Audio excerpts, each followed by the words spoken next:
ukasema ya wenzako wayajatimia. Si vizuri mlimwengu kwanza yatizame yako ndo wanze kukosoa. Unapojitia pangu kuyasema ya wenzako wayajatimia.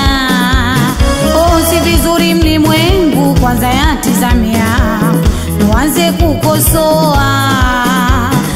Isiwe maneno chungu kutangaza ya wenzako yako ukayafukia.